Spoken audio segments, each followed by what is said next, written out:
Assalamualaikum warahmatullahi wabarakatuh.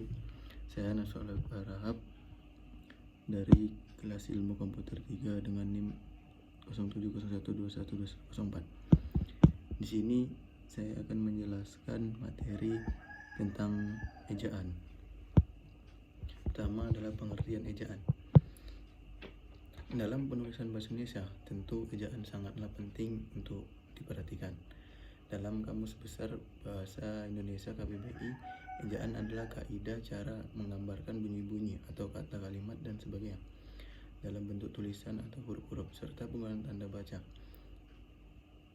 Ejaan disebut juga sebagai kaidah yang harus dipatuhi oleh pemakai bahasa supaya keteraturan dan keseragaman dalam penulisan bahasa dapat tercapai dari beberapa pengertian tadi. Bisa dikatakan kalau ejaan adalah cara dalam menuliskan kata atau kalimat dengan benar, dengan memperhatikan penggunaan huruf serta tanda baca yang benar. Di sini ada pengertian ejaan menurut Kosasih, yaitu ejaan adalah keseluruhan peraturan tentang perlambangan bunyi, ujaran, dan hubungan antara lambang-lambang itu. Di sini yang kedua, di sini saya akan menjelaskan sejarah dan perkembangan ejaan. Setelah proklamasi kemerdekaan Republik Indonesia, bahasa Indonesia diresmikan dan dikukuhkan kedudukannya dan fungsi bahasa Indonesia secara konstitusional sebagai bahasa negara pada tahun 18 Agustus 1945. Setelah itu, bahasa Indonesia dilakukan penyempurnaan ejaan beberapa kali, di mana ejaan dibuat lebih sederhana dan praktis seperti saat sekarang ini. Pada 1901 ada namanya ejaan bahasa Melayu. Ejaan tersebut menggunakan huruf Latin. Ejaan bahasa Melayu dibuat berdasarkan rancangan C.A. Van Ophuijsen. Pada waktu itu, Van Ophuijsen dibantu oleh Engku Nawawi, Gelar Sultan Makmur, dan Muhammad Taib Sultan Ibrahim saat membuat rancangan ejaan bahasa Melayu.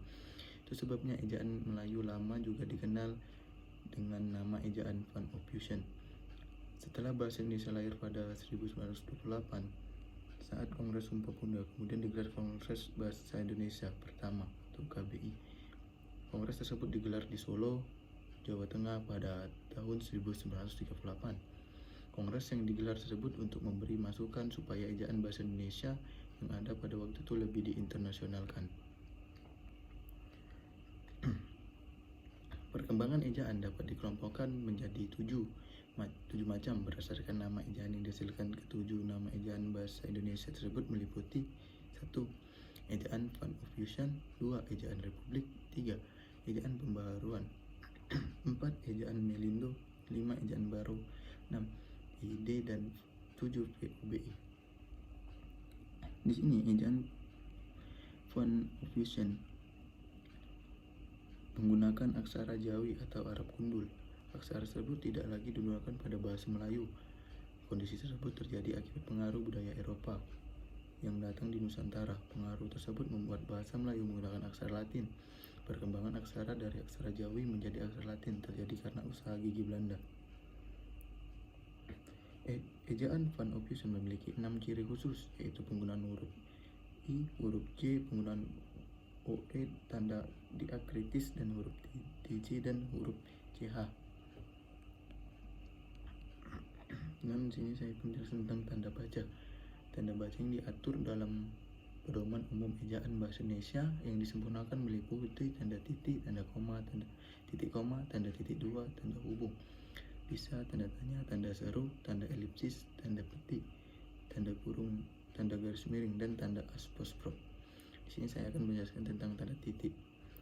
Tanda baca titik memiliki beberapa fungsi, yakni tanda baca titik ini biasa digunakan pada akhir kalimat pernyataan.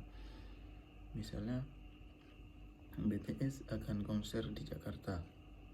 Aku tidak sempat membeli makanan untuk buka puasa.